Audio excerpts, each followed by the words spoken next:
지금부터 이틀 동안 저는 스위스에서 겨울 야영을 할 겁니다. 사실 추운 스위스에서는 대부분 캠핑카로 야영을 하더라고요. 하지만 캠핑카 렌트도 숙소도 너무 비싼 스위스에서 숙소 비용을 최대한 절약하고자 이틀 동안 야영으로 살아볼까 합니다. 처음엔 단순히 비용 절약 때문에 하루만 하고 숙소에서 잘까 했지만 하루 야영을 해보니 의외의 매력이 있더라고요. 눈 덮인 알프스 산맥을 배경으로 텐트를 설치하고 맛있는 밥까지 해먹으니 정말 환상적이더라고요. 한국에서 산 친남과 물난로만 믿고 앞으로 2박을 더 야영해보기로 결정했습니다. 근데 이것만 믿어도 되려나? 첫날에 너무 추웠거든요. 벨베데레라고 하는 호텔에 온천이 있다고 해가지고 왔거든요. 근데 여기서 숙박을 할 건 아니고 온천만 할 거긴 한데 우선 추위에 대비해서 미리 체온을 올려보도록 하겠습니다.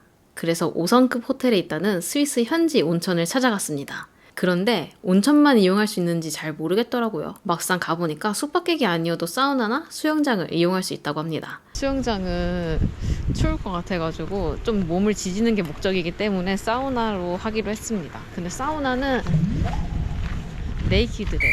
남녀 혼용, 혼탕. 네이키드인데 이제 뭐 수건으로 가리거나 뭐 하면 되니까. 근데 온천이라고 해서 갔는데 온천은 또 아닌가 보더라고요. 처음엔 사우나를 이용하려고 갔는데 알고 보니 사우나는 네이키드 존에 제가 초순님이어서 그런지 온도가 데워지는데 정말 오래 걸리더라고요. 온천 하려고 그랬는데 온천 상태가 그 사우나 상태가 별로 안 좋은 것 같아서 수영장으로 바꿨습니다. 수영장이 한 10프랑 정도 싸더라고요. 수영장을 이용해볼까? 하고 수영장에 들어갔는데 수영장 물이 생각보다 차가워서 결국 수영장 옆에 있는 자쿠지로 향했습니다. 자쿠지가 엄청 작았지만 그래도 따뜻한 몸에 몸을 담그니 추운 겨울에 천국이 따로 없더라고요. 생각보다 시설이 좀 아쉽더라고요. 왜냐면 자쿠지 너무 수영장은 큰데 이제 물이 좀 많이 차갑고 근데 한 29도 정도 된대요. 그리고 자쿠지도 2개가 있는데 하나는 야외고 하나는 실내예요. 근데 약간 개인 유수풀 같이 생겨가지고 이제 여러 명이서 들어가기에는 조금 힘든 그런 구조였습니다. 살짝 그냥 따뜻한 정도여가지고 조금 아쉬웠는데 그 리셉션에 있는 직원은 정말 친절했거든요. 나름 5성급 호텔 서비스를 가성비 있게 즐기는 거 아닌가? 온천에서 나와 저녁을 먹으러 가려고 했는데 이 주변에 문을 연 식당이 단 한 곳밖에 없었어요. 게다가 사람들을 북적북적. 이 시간에 다른 식당을 찾아다니기도 힘들고 오늘은 그냥 자자 하고 결국 그날은 저녁을 거르고 바로 텐트로 돌아와 장을 쳐했습니다. 네, 추위와의 서투, 스위스의 밤이 시작되었습니다. 너무 추웠어요. 코 막히고 재채기하고 난리 났어요. 따뜻한 물 담아가지고 핫팩 대용으로 했는데 얼마 못 가가지고 헛수고였어요. 며칠째 잠을 못 잤네. 그렇게 첫날을 보내고 아침이 밝았습니다. 텐트 안에서 눈을 떴는데 이게 뭐야? 왜 이렇게 추운 거지? 정말 추워서 눈을 뜨자마자 기침이 나오기 시작했어요. 밤새 침낭 속에서 물난로에 따뜻한 물까지 보충했는데도 추워서 제대로 잠을 이루지 못했습니다. 발이 얼어붙는 줄 알았네. 발은 거의 감각이 없을 정도로 시렸고 코끝이 얼어버린 것 같았습니다. 하지만 놀랍게도 아침 햇살이 텐트를 비추니 상황이 달라졌어요. 의자가 타고 있나? 의자에서 왜 수증기가 올라오지? 방금 물기를 한번 닦았거든요? 그랬더니 엄청 빠르게 마르고 있어요. 와, 이게 뭐야? 햇빛이 비추면서 주변이 순식간에 따뜻해지기 시작했고 밤새 맺혔던 수증기가 기화되고 있었습니다. 햇빛 덕분에 주변이 빠르게 말라가는 모습이 너무 신기했죠. 살면서 본 적이 없던 풍경이었습니다. 극한의 추위를 겪은 후라 그런지 이런 날씨에는 뜨끈한 국물이 최고인데 문득 한국에서 가져온 비상식량이 생각났습니다. 맞다! 토마니탕! 한국을 떠날 때 추운 날 먹으면 좋겠지라는 생각으로 넣어둔 것이 이렇게 빛을 발할 줄이야. 이게 바로 한국의 DNA. 좋았어! 한 숟갈씩 넣는 이유는 어제 한꺼번에 넣다가 다 튀었기 때문입니다. 도가니탕 팩을 잘라 넣었습니다. 뜨끈하게 데워진 국물에서 고소한 향이 올라오자 갑자기 침이 고였습니다. 밥을 꺼내 국물에 말았습니다. 스위스 알프스에서 즐기는 한국의 맛, 도가니 국밥이 완성되었습니다. 나쁘진 않은데? 엄청 싱겁진 않아. 첫 숟갈을 떡 먹는 순간 뜨끈한 국물이 목을 타고 내려가며 온몸으로 퍼져나갔습니다. 얼어붙었던 손발 끝까지 따스함이 전해지는 느낌이었죠. 이거 하나면은 스위스 겨울도 문제 없겠는데? 도가니탕 국밥 한 그릇을 비우고 나니 방금 전까지 추위에 떨던 제 모습이 거짓말처럼 느껴졌습니다. 온몸이 따뜻해지고 에너지가 충전되는 그런 느낌이었습니다. 제가 만든 물압팩을 무릎에 올려놓고 즉석 국밥을 만들어 보니 다시 추위에 맞설 용기가 생기더라고요. 역시 고생 끝에 낙이 온다고. 간밤의 추위는 이런 기쁨을 주기 위해서가 아닐까? 하는 말도 안 되는 생각을 해보며 무사히 하루를 보낸 것을 실감할 수 있었습니다. 자리 잡을 때는 날씨가 항상 안 좋고 떠날 때 되면 날씨가 좋아집니다. 지금 햇빛이 장난 아닙니다. 굉장히 따뜻하고 5만 개 다 젖었었거든요. 텐트도 젖고 테이블도 젖고 의자도 젖고 모든 게 다 젖었었는데 지금 빠르게 마르고 있습니다. 막 엄청 연기들이 엄청나요. 너무 빨리 말라가지고 얘네들이 오늘 가는 데는 여기보다 더 추운 곳이더라고요. 어제도 진짜 너무 추워가지고 잠을 제대로 못 잘 정도로 추웠거든요.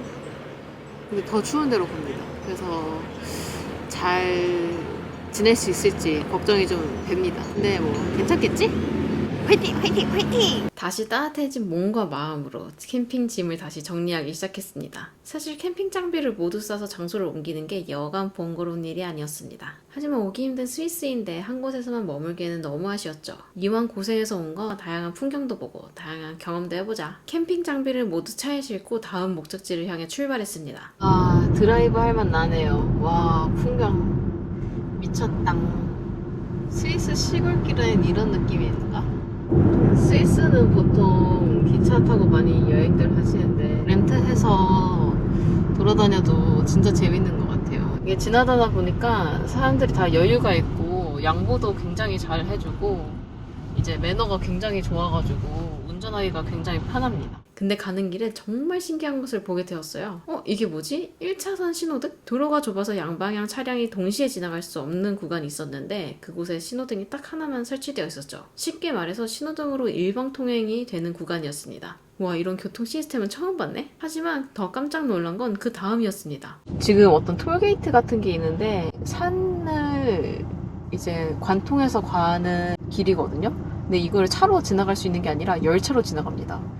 그래서 열차에 차를 싣고 지나가는. 잠깐만, 이게 뭐지? 차를 실은 기차? 바로 자동차 열차를 발견한 것이었어요. 산악지형 때문에 도로가 없는 구간이 있어서 자동차를 기차에 실어서 이동하는 것이었죠.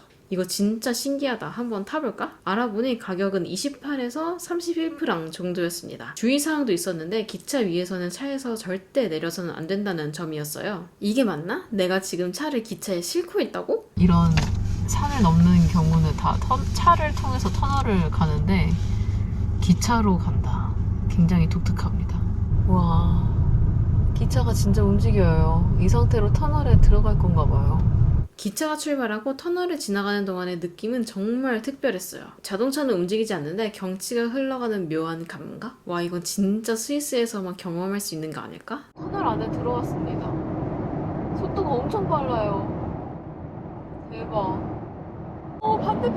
반대편 기차도 지나가요. 개 무서워. 이게 뚫려 있으니까 진짜 무섭네.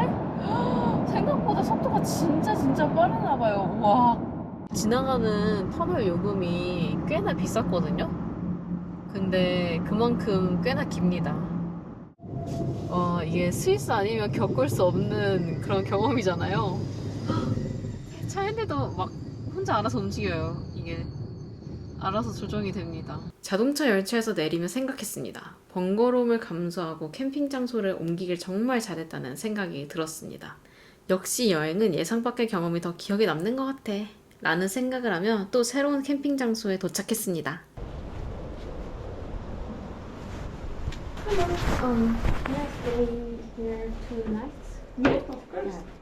이곳은 바로 테쉬. 테쉬는 체르마트의 아랫동네인데요. 마터홀은 보기 위한 차가 갈 수 있는 마지막 지역입니다. 체르마트 못지않게 테쉬도 맑은 강물이 마을을 가로지르고 아름다운 마을의 풍경이 그대로 펼쳐져 있었습니다. 짜잔, 캠핑장에 도착했습니다.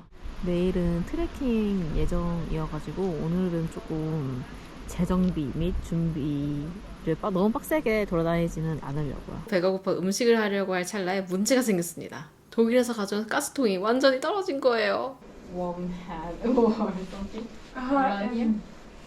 Here in Tesch, I don't think you find anything. You would have to go to But you mean warm clothes? Or... right. 아, 어떡하지? 삼시세끼 다 만들어 먹는 건 생각도 못 했는데 가스가 다 떨어지다니. 걱정스러운 마음으로 캠핑장 관리소에 가스를 살 수 있는지 물어보니 놀랍게도 관리인이 웃으면서 누가 남기고 간 가스통을 내밀어주는 것이었습니다. 이게 웬 행운이지? 제가 큰 행운은 없어도 작은 행운은 정말 많은 것 같습니다. 그리고 전날 추위 때문에 걱정돼서 텐트 캠핑이 가능한지 물어보니 관리인이 뭔가를 알려주더라고요. 추위를 피하고 싶으시면 저쪽 쉘터를 이용하셔도 됩니다. 여기 직원분이 너무 밤에 추우면 여기 2층에 가서 자도 된다고 말해주셨어요. 그래서 그래도 돼요? 그러니까 그래도 된다고. 여기가 드디어 샬레네, 샬레. 스위스 전통 집입니다. 안 열리고요. 여긴 열리려나? 호기심에 가보니 정말 깜짝 놀랐습니다. 마치 영화에 나오는 오두막 같은 곳이었어요. 이게 뭐야? 마치 반지의 제왕에 나올 것 같은 오두막이잖아?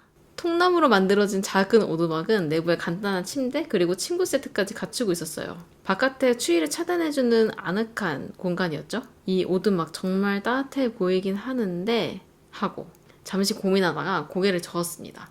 아무리 추워도 원래 계획했던 대로 텐트에서 자기로 결심했습니다. 아무리 추워도 아무리 힘들어도 처음 세웠던 목표대로 가보자는 생각이 들었습니다. 오이가 좀 생긴 것 같기도 하고요. 이왕 고생하는 거 악으로 깡으로 버텨보자고. 지금 캠핑 장비 세팅하고 치우는 거를 너무 많이 해가지고 지금 도가 텄어요. 그냥 기계적으로 하고 있습니다. 잠깐만. 지금까지 국밥, 라면, 삼겹살, 스위스에 왔는데 한국 음식만 먹고 있잖아? 스위스에 와서 정작 스위스다운 음식은 제대로 먹어보지 못했다는 생각이 들었습니다. 스위스 대표 음식인 퐁듀를 먹어봐야지. 그래서 직접 퐁듀를 만들어 보기로 했습니다. 원래 퐁듀가 여러 가지 치즈를 넣어서 먹는 거라고 해가지고 여러 가지 치즈를 다 살 수도 없고 뭐 들어간지도 몰라서 일단 세트로 샀습니다. 이거 녹이면 될 것 같고요.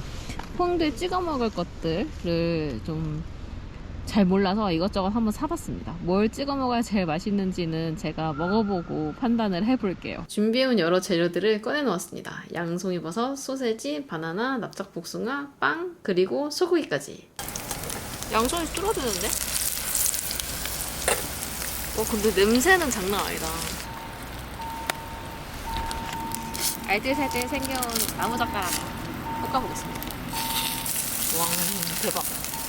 소금 차차 뿌리고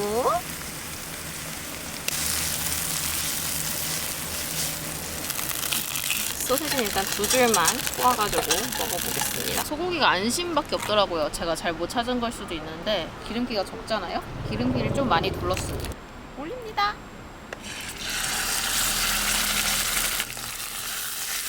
와, 소리 대박이다. 생각보다 잘 익었는데? 와, 잘 익은 것 같아요. 만족스러워.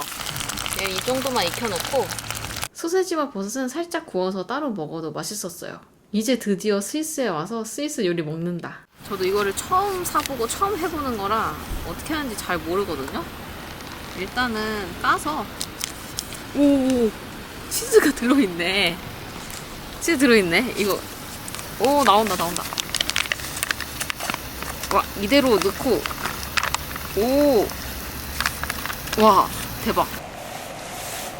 여기 냄새가 살짝 치즈 플러스 알코올 냄새 느낌이 납니다. 여기다 있는 것 같아서 포크에 재료를 꽂아 녹인 치즈에 하나씩 찍어 먹기 시작했습니다. 첫 번째로 양송이 버섯을 찍어 먹었는데 이건 뭐 사실 그냥 먹어도 맛있어서 한 판 더 구웠거든요. 대충 맛은 예상했던 맛이었습니다. 맛있습니다. 근데 최고의 맛은 고기와 치즈의 조합이었습니다. 고기의 육즙과 약간 짭짤한 퐁듀 치즈가 어우러져 너무 조화롭게 맛있더라고요. 그리고 바나나도 의외로 너무 괜찮았는데 약간 달고 짜고 단짠단짠의 조합이었어요. 제일 맛없었던 최악은 납작복숭아였고 껍질 때문인지 뭔가 치즈랑 잘 안 어울린다는 생각이 들더라고요. 이렇게 캠핑하면서 퐁듀를 즐기나디. 그것도 스위스 캠핑장에서.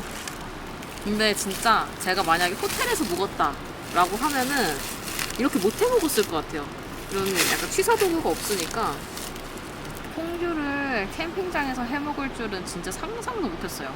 스위스 진짜 가성비 있게 보내는구나 라는 생각을 했습니다. 비싼 레스토랑에서 먹는 것보다 훨씬 저렴하게, 그리고 더 많고 풍부한 재료를 배부를 때까지 퐁듀를 즐길 수 있었습니다. 마무리는 스위스 차와 과자를 해볼까? 라는 생각을 하면서 마트에서 같이 산 차와 현지에서 유명한 과자로 디저트 타임을 가졌습니다. 정말 완벽한 저녁이었죠. 캠핑을 와서 스위스 퐁듀 만들어 먹기. 성공! 성공! 성공! 근데 이 치즈 냄비 설거지가 좀 문제네? 음식을 먹고 정리하다 보니 또 밤이 되었습니다. 다시 잠자리 준비를 시작했습니다.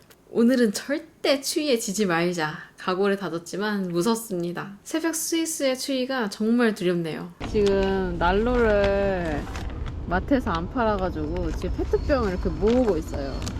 다 먹은 페트병 버리지 않고 모아놓고 저녁에 난로로 쓰려고 모아두고 있습니다. 이제 하나, 둘, 셋, 넷, 다 6개 모았습니다. 이거는 제가 원래 쓰던 물주머니고요. 이거는 제가 꼭 안고 잘 겁니다. 지난밤의 경험을 바탕으로 물난로 수량을 대폭 늘렸습니다. 한국에서 가져온 침낭과 물난로 뿐만 아니라 어제 만든 물통을 더해서 추가로 오늘 만든 물통까지 거의 극단적인 수준이었죠. 이 정도면 괜찮겠지? 하지만 마음 한켠에는 불안함이 있었습니다. 그래도 자신감을 가지고 이겨봐야죠. 옷도 최대한 껴입자. 가지고 온 모든 옷을 총동원했습니다. 내복위에 티셔츠, 그 위에 니트, 그리고 패딩까지. 마치 미쉐린 마스코트처럼 몸집이 불어났습니다. 이제 좀 따뜻하게 잘 수 있겠다. 체르마트에서의 첫날 밤입니다. 제가 엄청 부해 보이는 이유는 제가 가지고 있는 모든 옷을 입었습니다. 셋째 날까지 추울 순 없어요. 매일매일이 너무 추워 죽을 것 같아요. 진짜 나시부터 해서 패딩까지 가지고 있는 모든 옷을 입었습니다. 그런데 다음날 아침 왜 이렇게 추운 거지? 아무리 준비를 철저히 했어도 스위스의 겨울 추위는 상상 이상이었습니다. 게다가 몸을 살펴보니 팔과 다리에 붉은 발진이 생겨 있었습니다. 아마도 추위와 건조함 때문인 것 같아요. 그런데 더 큰 문제는 밖에서 기다리고 있었습니다. 텐트 밖으로 나가보니 캠핑 장비들이 엉망으로 되어 있었습니다. 밤사이 야영장에 여우가 들어와서 난장판을 만들어 놓은 것이었어요. 네, 더 최악이 있었습니다. 그건 바로 너무너무 당황을 해서 영상을 찍지 못했다는 것이었어요. 결론, 이틀 동안 겨울 스위스에서 야영을 한 거는 정말 가성비 있게 스위스를 즐길 수 있지만 그 가격만큼의 고통이 따른다. 지금까지 봐주셔서 정말 감사합니다. 오늘의 일기 끝!